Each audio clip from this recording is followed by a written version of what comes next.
अस्सलाम वालेकुम, मैं हूं डॉक्टर अलवी।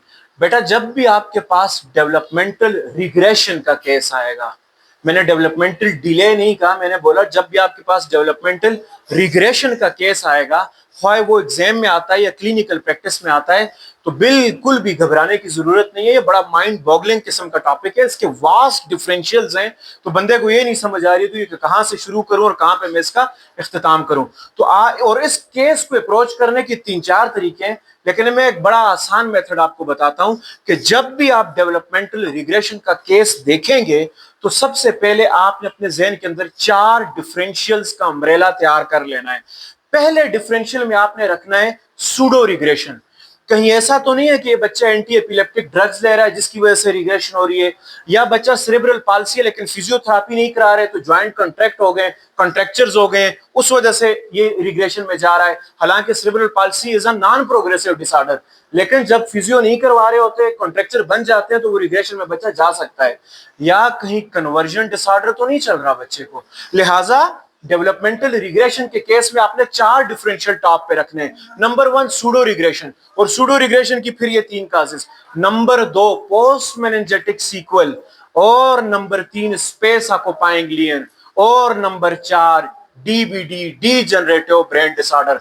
आपने ये 4 डिफरेंशियल तैयार किए, एग्जामिनेशन किया, और करते कराते आप इस बात तक पहुंच गए कि इस बच्चे को डीबीडी है। अब जब आपने ये टर्म दी, ये टैग लगा दिया कि ये डीबीडी है, तो आपके सामने एक नया पहाड़ खड़ा है, और वो पहाड़ ये है कि either it is white matter disease और grey matter disease. White matter वाले ज्यादातर सोप के साथ प्रेजेंट करते हैं, spasticity, optic nerve involvement, ataxia and peripheral neuropathy. अगर तो ये व्हाइट मैटर है, तो आपके दिमाग में अगला क्वेश्चन ये होना चाहिए कि इज इट ओनली सीएनएस और CNS with PNS. If it is only CNS, then 4 differentials आपने ज़हन में रखने हैं: केनावेन, अलेक्जेंडर, पेलिजियस मक्सबेकर एंड एड्रीनोल्यूकोडिस्ट्रॉफी। लेकिन ये सीएनएस विद पीएनएस है, तो फिर 3 डिफरेंशियल आपने ज़हन में रखने हैं: Krabbe disease, metachromatic leukodystrophy and neuroaxonal dystrophy. ये तो था व्हाइट मैटर की अप्रोच। अगर तो ये ग्रे मैटर है, और ग्रे मैटर वाले क्रिफ के साथ प्रेजेंट करते हैं, माइक्रोसेफेली, फिट्स और रिग्रेशन के साथ आते हैं।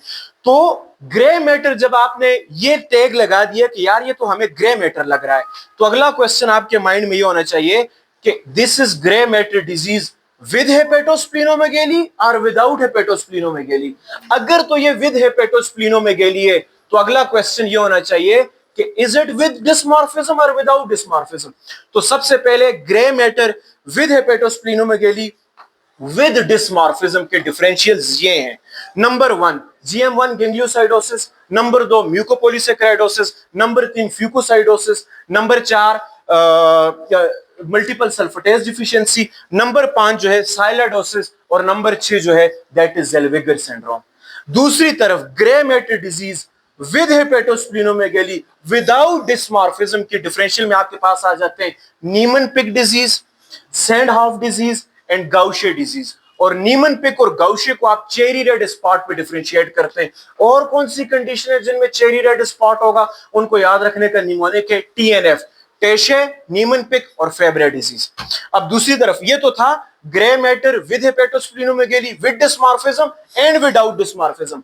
अब आखिरी रह गया grey matter disease without hepatosplenomegaly. अब अगला टारगेट ये होना चाहिए कि ग्रे मैटर है विदाउट हेपेटोस्प्लीनोमेगेली है, विद चेरी रेड स्पॉट है या विदाउट चेरी रेड स्पॉट है। If it is grey matter disease without hepatosplenomegaly with cherry red spot, तो सब कुछ भूल जाएं, एक चीज नहीं भूलनी है, दैट इज टेशे डिजीज।